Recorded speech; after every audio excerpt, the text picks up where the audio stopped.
What's up, my people? Welcome to Fellowship Bible Church's Sermon Spotlight, where we're coming at you each and every week with a fresh weekend of debrief in an effort to send biblical truth. And what better way to do that than by the power of conversation? I'm one of your hosts, Caleb Pearson. Joining me again in the host spotlight, Miss Rose Locke. Rose, how are you? I'm doing great. Good. Thank you for being here Christmas. On the podcast. Tis I love the season. Christmas. Oh, it's the best. He's with us again. Been here many a time before. Tim Sanford. Tim, how you doing, brother? I am doing well, too. Good. Yep. I've recovered from the new term that I've learned of follow the star hangover. There you go. That was coined in today's I didn't meeting. know what that was, but now I do. It is challenging. It's one of those phrases where the next day. It's one of those phrases you've never heard it before, but the moment it's said, you're like, I know what that means. Yep. Yeah. So one has to define it. That's what happened here on campus this past weekend, among other things that we'll get to. But Follow the Star was here on campus outside. In-person walkthrough for the first time ever. So, Rose, I'll come your way first. Thoughts on the weekend? My tour guide, one of my tour guides told me, because I got to just sit back and enjoy that event. It was very fun. Yeah. One of the tour guides told me that it was the warmest they've ever had for Follow the Star. Cool. Like it was 51 degrees. That was Saturday night. That was Saturday night. It was got 51 colder. degrees. Yeah. But still, it's warmer than it has been in the past. Yeah. It's just a great time. It's one of the things I enjoyed about Follow the Star tremendously was how many people who were showing hospitality, I couldn't tell you their names. And I've gone to fellowship for a while, and I know we can't all know everyone, but I often know most people, and it was just really fun for me to see people who aren't here in and out on a regular basis really like sharing the gospel with others and showing hospitality, and it was just a real encouragement to my When in heart. an ideal world, we'd love to do things where all these people can come together, all these ministries can come together and serve alongside each other, but it's few and far between where we get to do that, even from a logistical standpoint. So I'd agree with that. I was able to walk through it Sunday evening with some friends of ours that have never done it before. And to see all the people serving and to barely know who they are or have only ever heard of them, like at a certain point that can be discouraging of like, oh man, I really should know everybody around here. But there's another element of that that's so encouraging to me. I'm like, man, God is working through so many people here.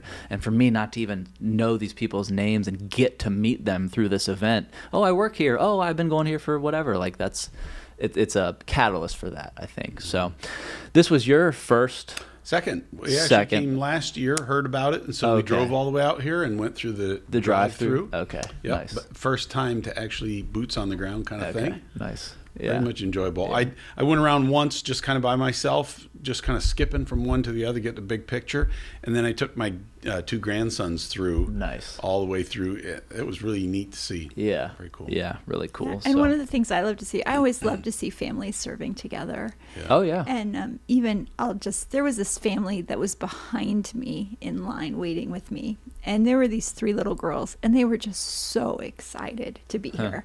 And they wanted their picture taken with everything, and they wanted everyone to see everything. And just seeing Christmas and the Lord through the eyes of a child, to me, is always energizing, refreshing, and exciting. Yeah, no, that's cool. The youthfulness of this environment, when all these kids get to watch the scene through the kids' eyes, and I can feel that. So everything I'm hearing is good and encouraging about it. I'm sure we'll hear more over the coming weeks, but yeah, I'm hoping this kind of set the stage for what's to come with future Follow the Stars and being good stewards of this property we've been blessed with. And it worked out. The parking team, I think, did a great job, and it all just came together. Mark Carey said in our staff meeting today, you get 500 sinners together working on something. It's cool to see the way the Lord has blessed us with, it just seems to go smoothly. And so praise God for that. Yeah, and shout out to, Scott and Karen Santmeyer. Because, oh, yeah. You kidding me?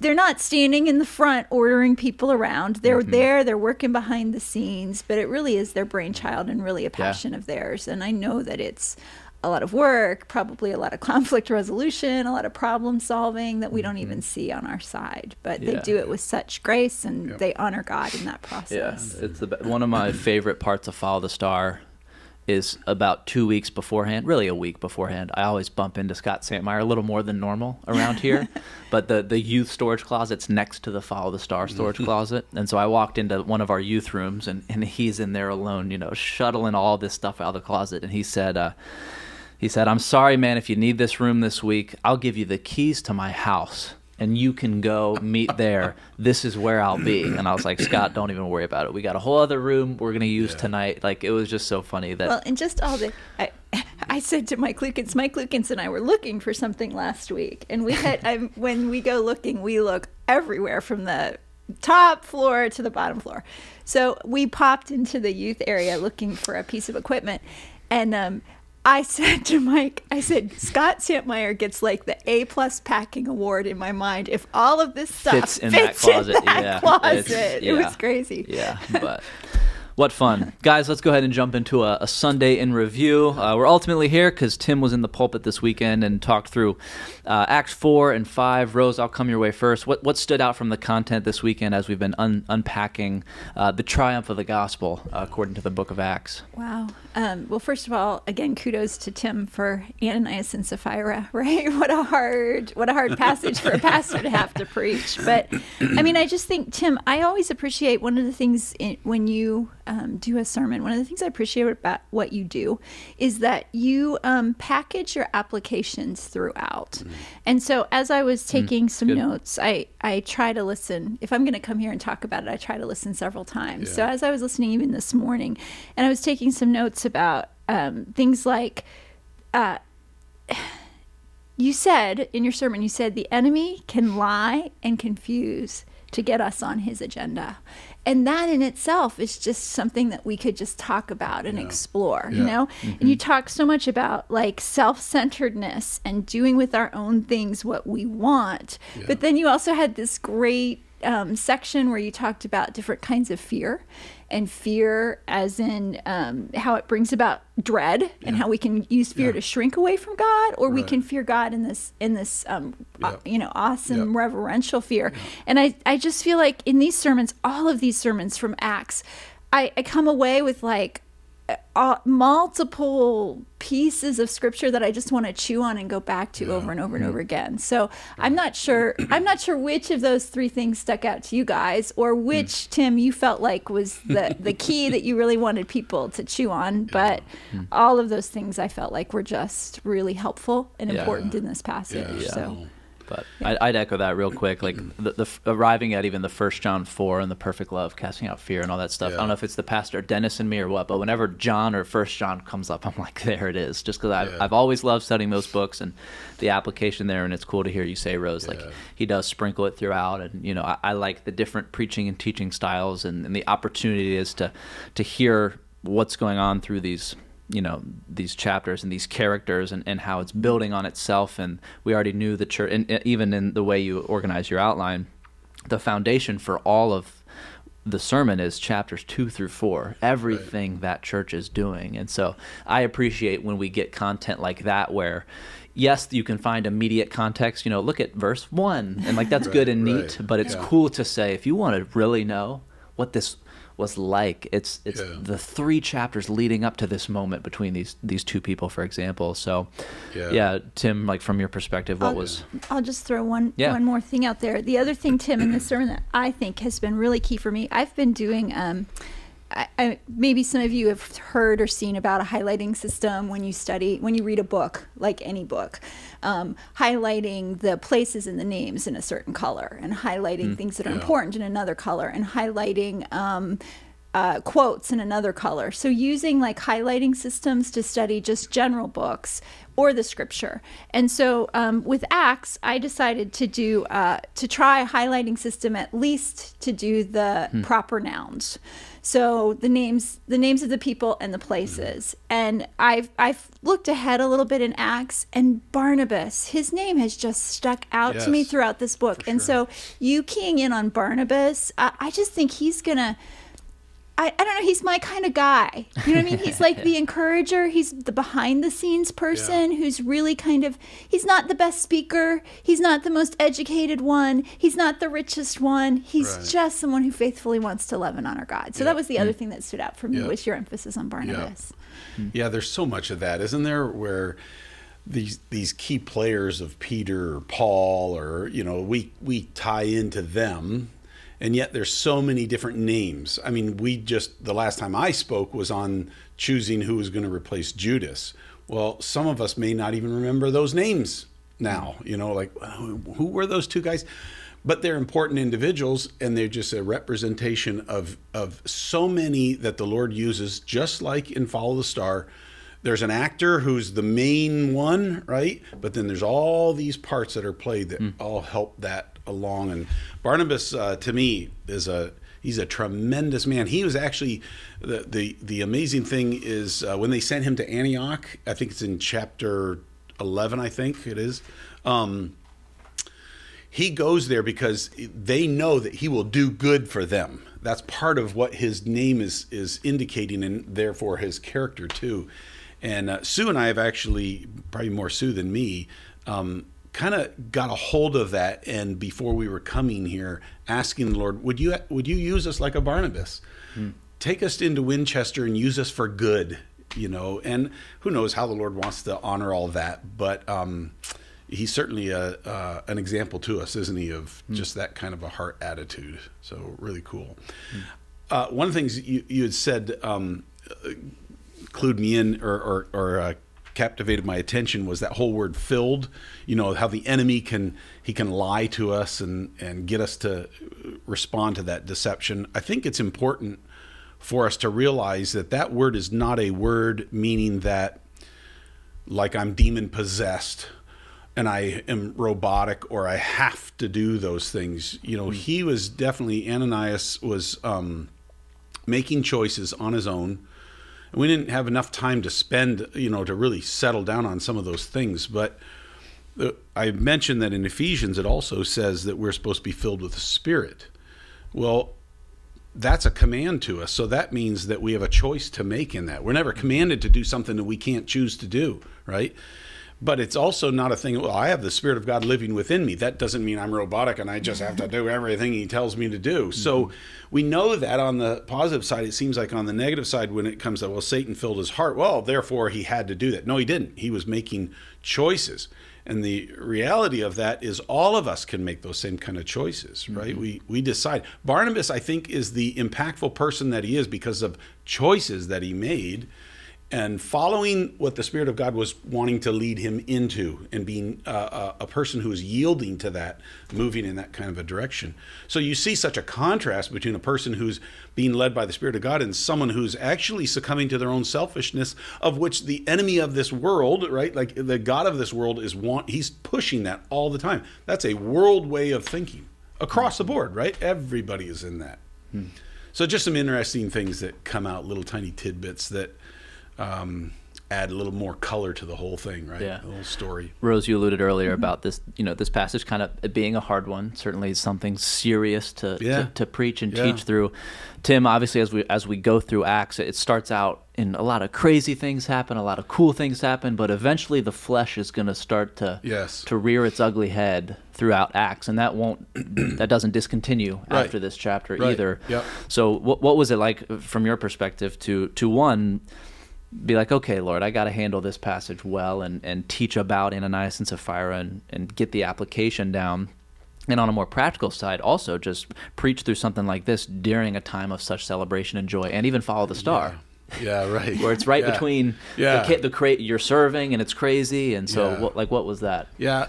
I don't know if I maybe put all of that stuff together, but I think you're right that as we see the church beginning, we're starting to see some of the examples of the flesh coming out. By chapter 6, they're going to be picking individuals to serve maybe the first possible deacons, right? Why? Because they're saying, hey, you guys are giving to some of our ladies, but you're not giving to these ladies, and that's a problem, right? And so there's a little rift, and even the wisdom that, I don't want to steal anybody's thunder how that all goes, but the wisdom that the Lord gives in how to handle that situation. I think that's Caleb's thunder, isn't yours? it? Yeah, it's Caleb's thunder.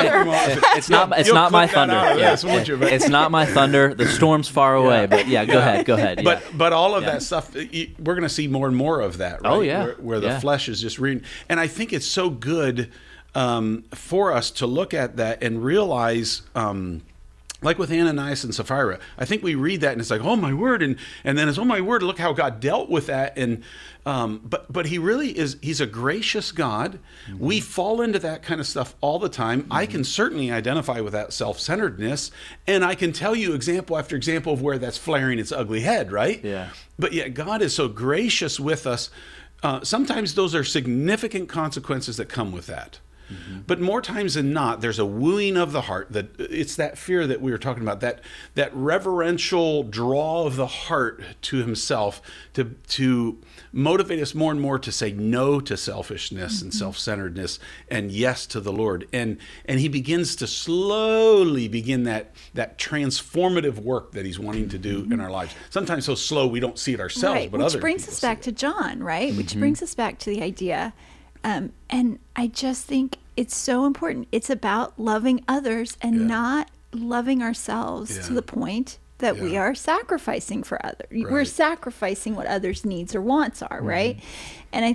And I really think that whole self-centeredness piece that you keyed in on, Tim, was just really important mm-hmm. in this passage. Well, and it's that piece of example and application is something that everyone has to fight against, because there's a sin nature, there's a flesh. We're all going to have a bent of like, well, from my perspective, I wouldn't have done that or this, that, and the other. Opinion. And we're always wanting to clarify that church is not a country club where we all just come together and if things are going well, we're all clicking together and I just happen to like you, or we just happen to work well together. Instead, it's hopefully we're yielding to the Spirit in good times and in bad, which is why I like when the pulpit gets to these kinds of passages, because you don't really want to hear it to help you on a Sunday morning, but God said it, not me. Take it up with him to a certain degree. Right. But also, it's so encouraging to say, okay, even the church in Acts had stuff like this going on. So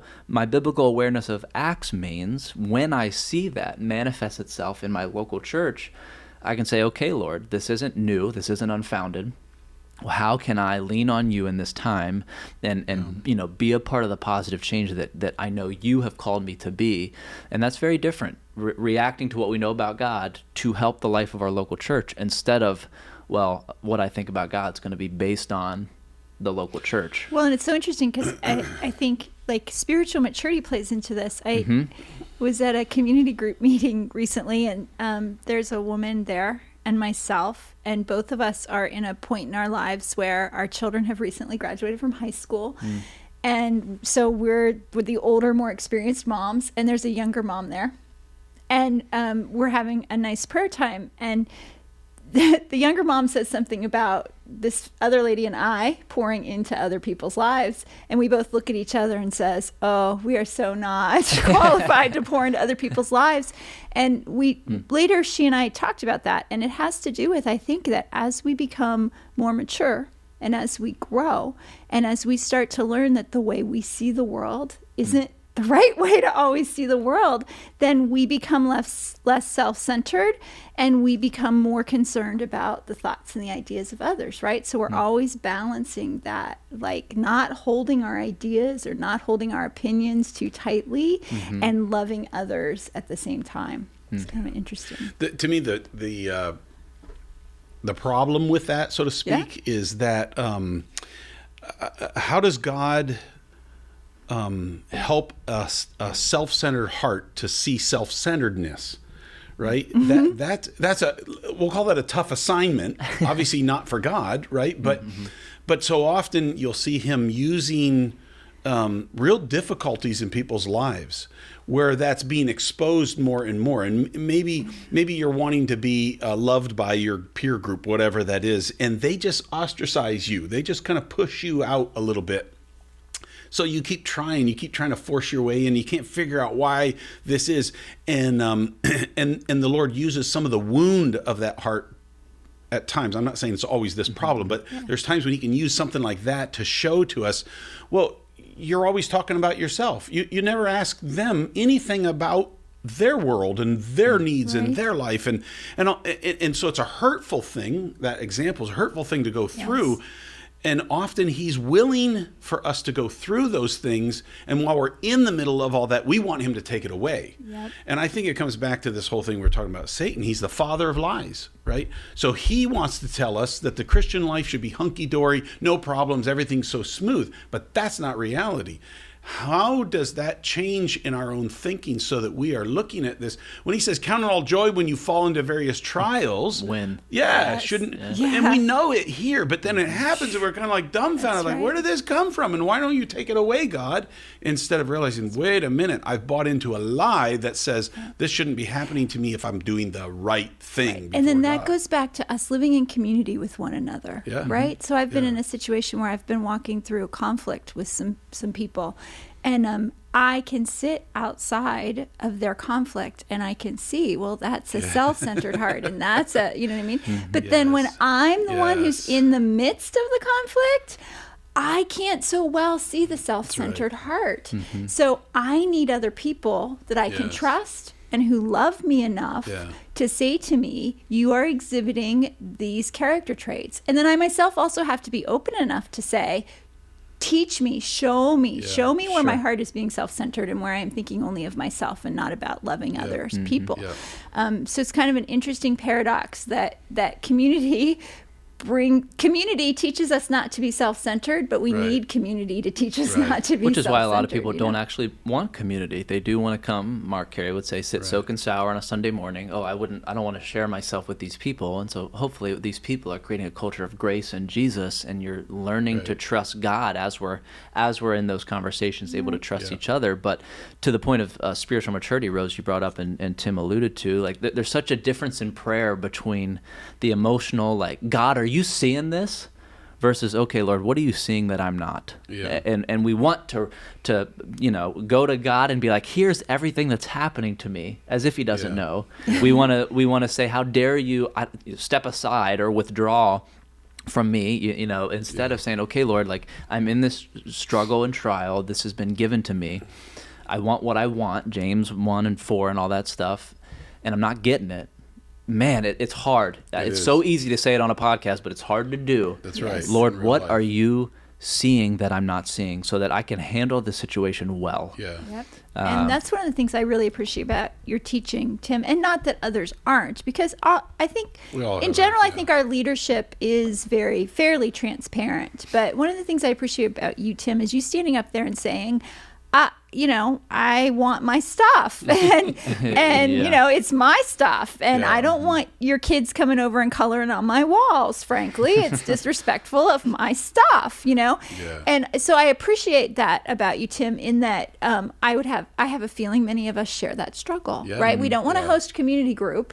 And we Yeah. certainly don't want children involved in the community group because we don't want the Yeah. kids to come in and mess up our Yeah. stuff, right?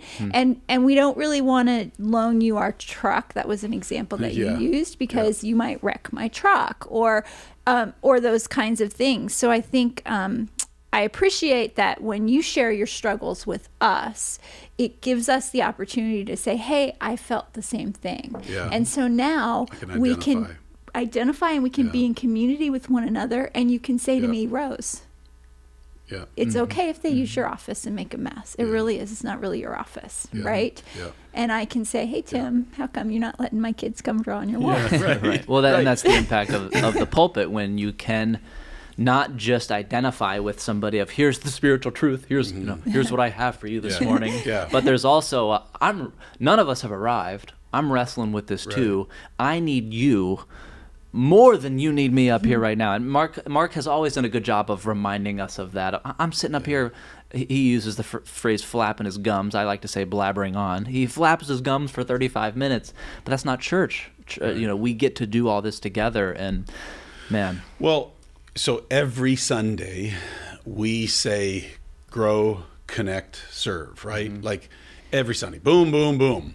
And somebody is trying to help us to think about those things. And that word serve, I think, fits into what we're talking about. Where I grew up, serve was kind of like, hey, you come and do something because the church needs you, and kind of like give your free time to us, right? And it became a bit of a, they're just looking, they don't care about me, right? They're just trying to get something from me. But I think that word is important to us because of what we're talking about. It's in the context of serving. That's where this grow. Well, I'm growing in my understanding of the Lord. I'm growing in my understanding of His Word. But when I'm serving, that's when the application begins to happen. So it's not, now it becomes a thing of, not from a narcissistic, like self-centered perspective, but Lord, I want to grow in these areas. Serving will give me opportunity. That's when there's a clash that's occurring. What? That's a lousy idea. You need to be doing my idea.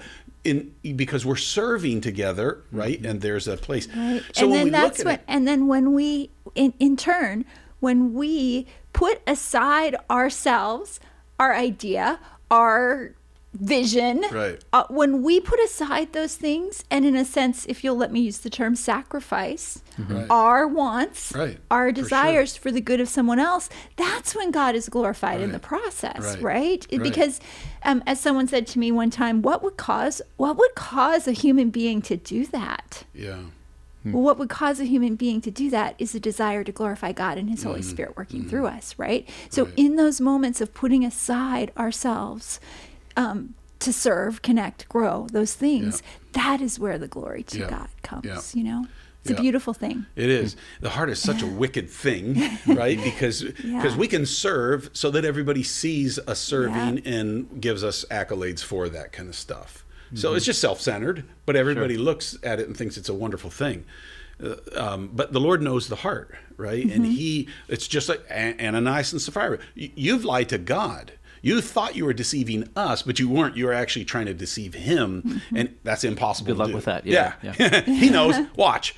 And Yeah. next thing you know, the guy's 6 feet under, right? So thankfully, He doesn't deal with us in that regard. But He does want to reveal to us that's just self-centered. So I can even deceive myself into thinking all this serving is just, it's all for God, when He knows the reality is all for me. I love that, that a boy kind of stuff. Right. And He just graciously reveals it to us and helps us to walk then in new light. Yes. Right? How And it wonderful. takes me back. You did such a good job. You really did have two really strong points that you, from the beginning, you told us what you were going to talk about, and you did reinforce them throughout the sermon time. And that is the idea that they were talking, they were being witnesses, they were speaking it, but they were also living it, because they were living it. One of the things, we're going to have an evangelism focus come January, and I mentioned that here because we're going to be talking about it a lot. But one of the things that comes out a lot, and I've underlined it in different colors, is like Caleb, you brought it up, and it really struck me as well. They were continually praying, right? They were steadfastly, continually praying.